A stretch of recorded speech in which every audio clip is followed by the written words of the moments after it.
You know what makes me laugh? People think Wall Street is this impenetrable fortress where small investors go to get slaughtered. And you know what? For most people, that is exactly what happens. But it does have to be that way. The irony, and I've watched this play out for 75 years now, is that small investors actually have structural advantages over the institutions. Real advantages, permanent advantages. Advantages that don't go away, but they throw those advantages away by trying to act like institutions. They buy the same stocks the institutions buy. They follow the same gurus. They make the same mistakes. Then they sit around wondering why they were getting beaten. The answer is simple. You are playing the wrong game. Wall Street wants you to believe investing is complicated. They want you to think you need their expertise, their research departments, their sophisticated models. It is all theater. The more mystified you are, the more fees they can charge you. But let me tell you the truth after watching this circus for 3/4 of a century. Most of what they do is worthless. Study after study shows that the average mutual fund underperforms a simple index, and the ones that do outperform. Most of that is just luck, not skill. You can tell the difference until it is too late and you've already paid years of fees. So the first step in beating Wall Street is recognizing you don't need to copy them. In fact, you should do the opposite. They trapped by their size, their mandates, their quarterly reporting requirements. You are not. That is your edge. Use it. Let me tell you exactly what I mean by trapped, because this is important, and most people don't understand it. A large mutual fund managing $10 billion cannot invest in small companies.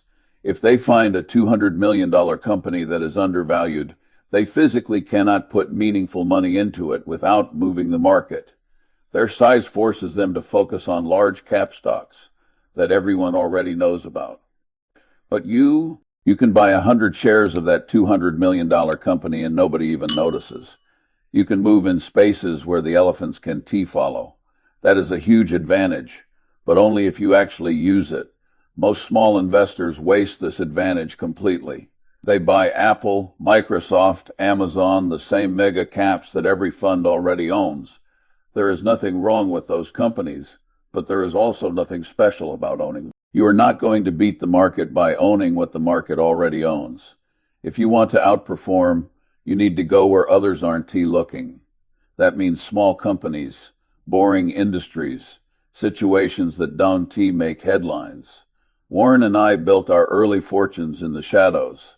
We looked at tiny insurance companies, regional banks, manufacturers nobody had heard of. We read annual reports that hadn't been opened in years. We traveled to small towns to talk to management. It was tedious, unglamorous work, but that is exactly why it worked. Nobody else wanted to do it. The crowd was chasing glamour stocks while we were picking up quarters in dark corners. You can still do that today. The internet has democratized information, but it has also created so much noise that real analysis is rarer than ever. Everyone looking at the same headlines, the same analyst reports, the same Reddit threads.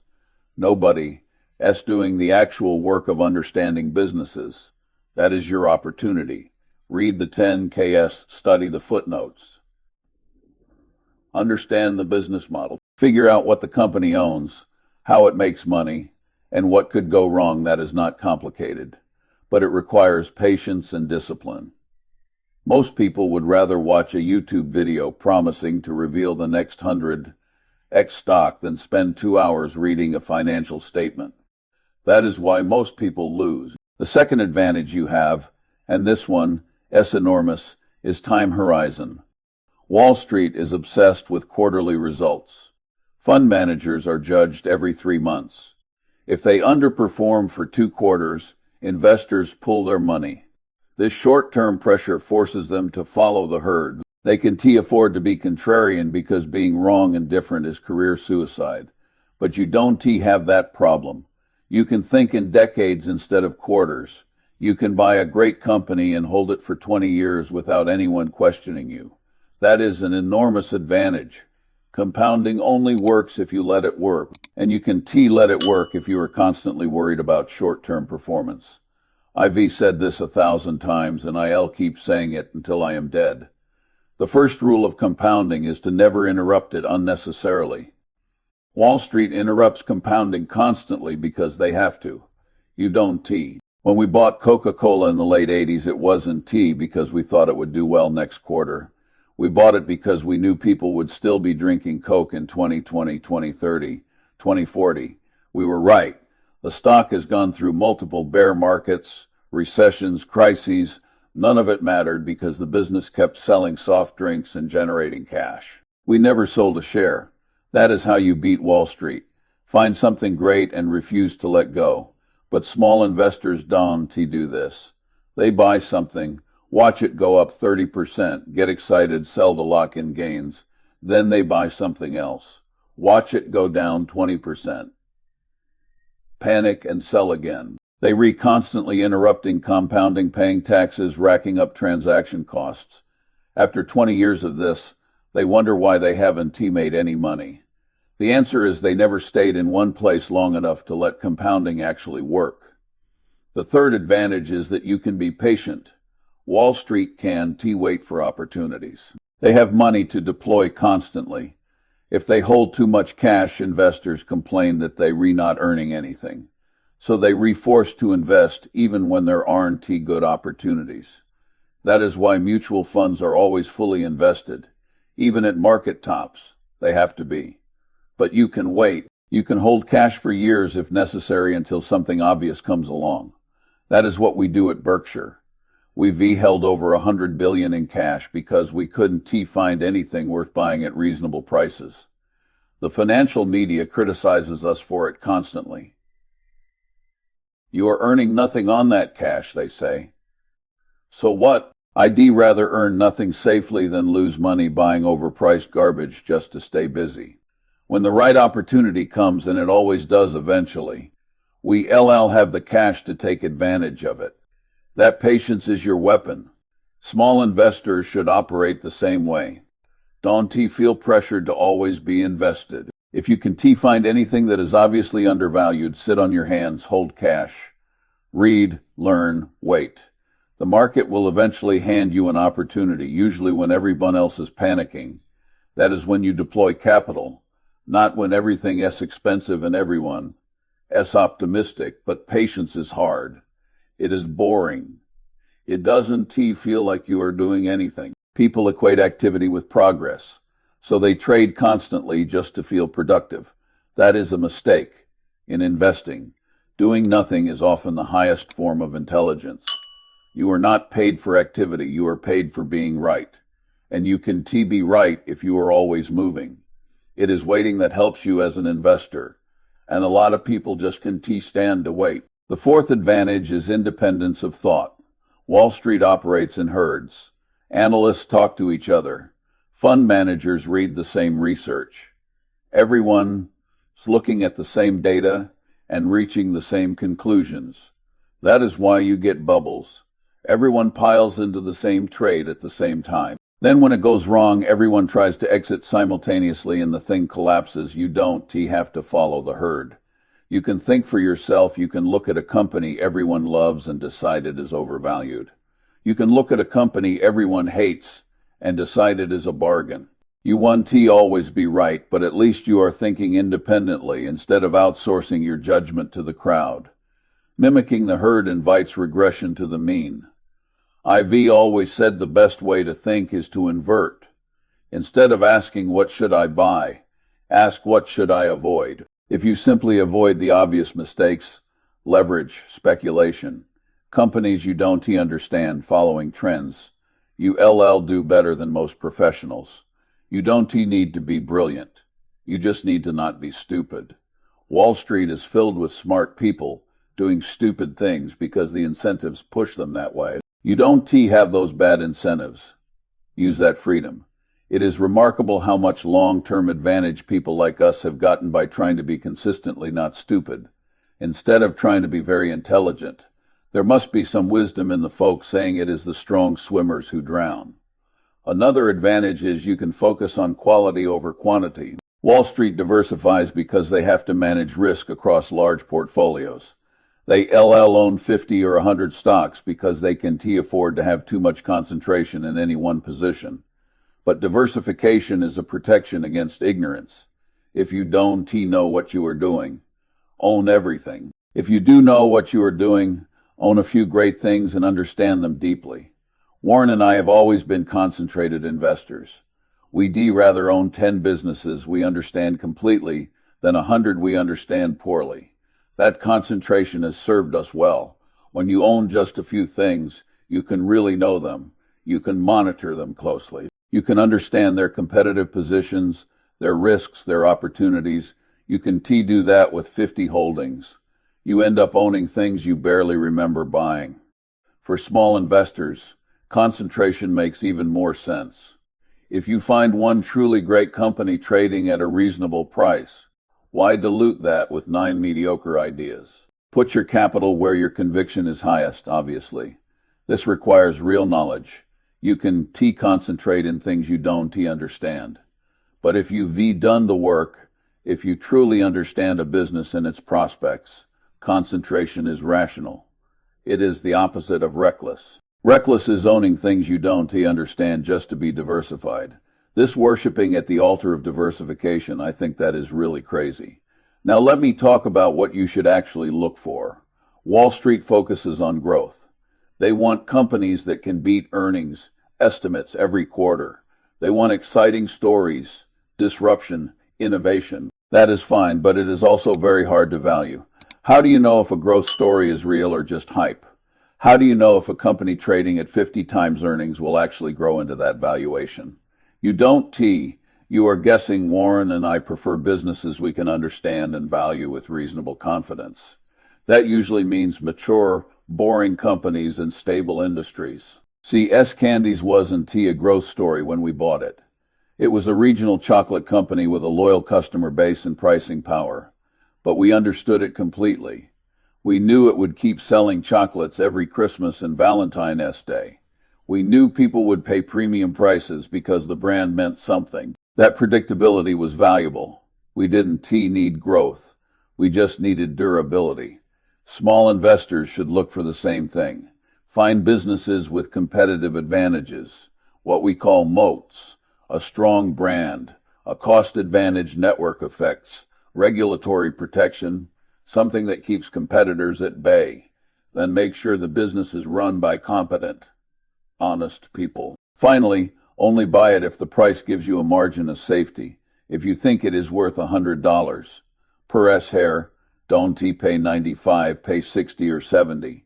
That cushion protects you if you are wrong or if something unexpected happens.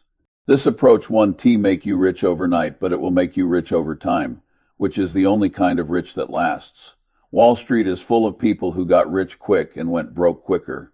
We've never met anyone who got rich slowly and lost it. Slow wealth is durable wealth. Here is something else, and pay attention to this. Don't pay attention to macroeconomic predictions. Wall Street is obsessed with forecasting interest rates, GDP growth, inflation. They hire economists and strategists who make detailed predictions about things nobody can predict. It is all nonsense. We've never made an investment decision based on a macro forecast. We focus on individual businesses. Is this a good company? Is it well managed? Is the price reasonable? Those questions we can answer. What the Fed will do next year, we have no idea, and neither does anyone else. The people who claim to know are either lying or deluded. I've never been able to predict accurately. I don't make money predicting accurately. We just tend to get into good businesses and stay there. Small investors waste enormous amounts of time worrying about macroeconomics. They read articles about whether the market will crash, whether a recession is coming, whether they should be in stocks or bonds. None of that matters if you own good businesses at reasonable prices. Good businesses survive recessions. They survive high interest rates. They survive whatever the economy throws at them. That is why they good businesses. So ignore the macro noise. Focus on the micro, the specific businesses you own or might own. One more thing about Wall Street, and this is important. They make money whether you make money or not. They collect fees on assets under management, trading commissions, advisory fees. Their incentive is to keep you active and keep you invested because that generates fees. Your incentive is the opposite. You want to minimize activity and minimize costs because every dollar in fees is a dollar that can T-compound. This misalignment of incentives is why most investors underperform. They repaying other people to lose their money. It is remarkable when you think about it. Everywhere there is a large commission, there is a high probability of a rip off. The solution is simple. Minimize your costs. If you are going to own funds, own low-cost index funds. Better yet, buy individual stocks and hold them forever. Pay no advisory fees.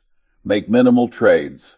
Let compounding work uninterrupted. Over 30 or 40 years, the difference between paying 1% in annual fees and paying nothing is staggering. That 1% doesn't sound like much, but it compounds against you. It is the difference between retiring rich and retiring comfortable. Now I want to address something critically important. Temperament. Everything Ivy said so far assumes you have the right temperament for investing. Most people don't. They too emotional, too impatient, too easily influenced by others. If you can control your emotions, nothing else matters. You panic and sell at the bottom. You get greedy and buy at the top. You follow the crowd right off the cliff. Warren talks about this constantly. He says you don't need high IQ to be a good investor. You need emotional stability. You need to be able to think independently while everyone around you is losing their minds. That is rare. Most people are wired to follow the herd because historically that is how humans survived. Being different was dangerous. But in markets, being different is essential. The herd is always wrong at the extremes. If you are not willing to react with equanimity to a market price decline of 50% 2 or 3 times a century, you are not fit to be a common shareholder, and you deserve the mediocre result you are going to get compared to the people who do have the temperament, who can be more philosophical about these market fluctuations. So you need to develop the ability to stand apart. How do you do this? Partly it is just who you are. Some people are naturally contrarian, but you can also train yourself. One way is to turn off the noise. Stop watching financial news. Stop checking stock prices every day. Stop reading market commentary. All of that feeds your emotional brain and makes it harder to think rationally. Another way is to focus on process, not outcome. You can control what stocks do tomorrow, but you can control whether you buy quality businesses at reasonable prices. If you follow a sound process consistently, the outcomes will take care of themselves over time. But if you judge yourself by short-term results, you go crazy. Markets are random in the short term. You have periods where you underperform, and that is fine, as long as your process is sound. Stay the course. Let me give you a concrete example of how small investors can beat Wall Street. Let's say you identify a small manufacturing company. Maybe it makes industrial equipment. It is trading at 8 times earnings. It is not growing fast, but it is profitable, has no debt, returns cash to shareholders. Wall Street ignores it because it is too small and too boring. The stock doesn't move much, so there is nothing to trade, but you can see that the business is solid. It has been around for 50 years. It has loyal customers, management is competent, and owns a lot of stock. At 8 times earnings, you are getting a 12.5% earnings yield. If the company can grow earnings even modestly, you do very well. You buy a meaningful position and hold it for 5 years. Nothing exciting happens. The stock drifts between $20 and $25 per share. Wall Street still ignores it, but the company keeps earning money, paying dividends, buying back shares. Then in year 6, a larger company decides it wants to enter this space and acquires your company for $40 per share, double what you paid. You've made 100% in 6 years, which is about 12% annually. Not spectacular, but solid. That is how small investors beat Wall Street. Not by finding the next Amazon, but by patiently buying solid businesses that nobody else cares about and letting time and compounding do the work. Wall Street can play that game. They need excitement, volume, liquidity. They need stories to sell to clients. You don't need any of that. You just need patience and common sense. Here's another example. Sometimes a good company gets into temporary trouble, a product recall, a lawsuit, an earnings miss. The stock gets crushed. Everyone panics and sells. But if you do the work and determine that the problem is temporary and the underlying business is still sound, you can buy at a discount and wait for the market to realize its mistake. Warren did this with American Express in the 1960s during the salad oil scandal. The stock got destroyed. Everyone thought the company was finished, but Warren studied it and realized the core business, credit cards and travelers' checks. Wasn't he impaired? He bought heavily. Within a few years, the stock recovered, and then some. That is a special situation. Wall Street can't do that easily because clients see the bad headlines and demand that the position be sold. You don't have clients. You can be patient. You can wait for the storm to pass. We have a history when things are really horrible of waiting in when no one else will. Another area where small investors have an edge is microcaps. Companies with market caps under $300 million. Most institutions can invest in these because they too illiquid. But for you, a $200 million company is plenty big. These companies often fly under the radar. There is no analyst coverage, no media attention. But some of them are quietly profitable with good balance sheets. If you can find one trading at a reasonable valuation, you might do very well as it grows or gets acquired. The key is you have to be comfortable with illiquidity. You might not be able to sell quickly if you need to, but if you are investing for the long term, that is not a problem. In fact, illiquidity is a feature, not a bug. It forces you to be patient. One more advantage small investors have: you can admit you don't know something. Wall Street fund managers have to have opinions on everything because clients expect it.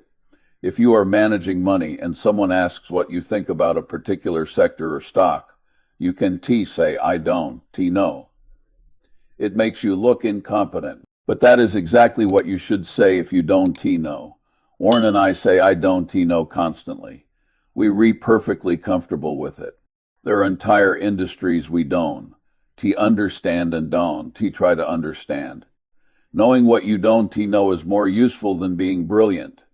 Acknowledging what you don't know is the dawning of wisdom. Saying I don't know is a superpower. It keeps you within your circle of competence. It prevents you from making expensive mistakes in areas you don't understand. Wall Street can do this. They have to have an opinion. So they fake it. They build models and forecasts that give the illusion of knowledge where none exists. Then they shocked when things don't work out. You don't have to pretend. You can be honest with yourself. You can say, this is outside my circle of competence, and move on to something you do understand. That discipline will save you a fortune over time. Now let me address index funds, because some people will say if it is so hard to beat the market, why not just buy an index fund? That is actually a reasonable approach for most people, if you are not willing to put in the work to understand individual businesses. If you don't have the temperament for concentrated investing, if you are going to panic and sell during bear markets, then yes, just buy a low-cost S&P 500 index fund and hold it forever. You do better than most active investors and better than most mutual funds. There is no shame in that, but if you are willing to do the work, if you have the right temperament, if you can think independently and act patiently, then you can beat the index. Not every year, but over long periods. The index is just the average of all investors. If you are smarter, more disciplined, and more patient than average, you should do better than average. Warren and I have beaten the index handily over our careers, not because we read geniuses, but because we followed simple principles consistently. Buy good businesses at reasonable prices. Hold them for long periods. Avoid stupidity. Let compounding work. That is not complicated, but it is rare. Most people can do it because they lack the temperament. If you have the temperament, you have an enormous advantage. The hard part is being honest with yourself about whether you actually have it. Most people think they are more disciplined than they are. They think they can handle volatility until they experience it. Then they crack. So here is a test. If you owned a stock that dropped 50% and nothing about the underlying business had changed, would you buy more or would you sell? If your honest answer is I'd probably sell because I'd be scared, then you should just own index funds. But if your answer is I'd buy more because it is now cheaper, then you might have the temperament for active investing. Let me tell you what won to help you beat Wall Street. Following gurus, subscribing to newsletters, watching financial television, joining investing communities online. All of that is noise. It might be entertaining, but it won to make you a better investor. In fact, it'll probably make you worse because you'll be influenced by other people's emotions and opinions instead of thinking for yourself. The best investors I know are independent thinkers who read a lot but ignore most of what they read. They're looking for facts, not opinions. They study financial statements, not market predictions. They understand businesses, not stock charts. If you want to beat Wall Street, that is what you need to do. Read annual reports, study industry dynamics, understand competitive advantages. Ignore everything else. You need to be comfortable being uncomfortable. Beating the market means being different from the market. And being different feels wrong most of the time. When you buy something that is unpopular, everyone will think you are crazy. When you refuse to buy what everyone else is buying, you'll feel left out. That discomfort is the price of outperformance. You have to learn to embrace it. We bought Coca-Cola when people said consumer staples were boring. We held cash when people said we were wasting opportunity. We were uncomfortable every time. But we were right. The crowd is comfortable because they all wrong together. You have to be willing to be uncomfortable alone. That is hard psychologically, but that is why it works. If it were easy, everyone would do it and the advantage would disappear. Let me close with this. Beating Wall Street is not about being smarter or having better information. It is about having better behavior. Wall Street is filled with smart people with great information who get terrible results because they can control themselves. They follow incentives that force them to do stupid things. You don't have those constraints. You can think long term. You can be patient. You can admit ignorance. You can concentrate your capital. You can avoid the crowd. Those advantages are structural. They don't depend on intelligence or luck. They depend entirely on discipline and temperament. If you have those qualities or can develop them, you can absolutely beat Wall Street as a small investor. Not by copying what they do, but by doing what they can. The opportunity has always been there. It is just that most people are too busy trying to be clever to take advantage of it. Be clever, be rational, patient, and disciplined. That is how you win, not quickly, but eventually. And eventually is all that matters, because this is a game measured in decades, not days. Play it that way and you'll beat not just Wall Street, but 95% of investors who lack the temperament to stay sane. That is the real edge, not intelligence, sanity. And sanity, fortunately, is a choice available to anyone willing to make it. People are trying to be smart. All I am trying to do is not to be idiotic, but it is harder than most people think.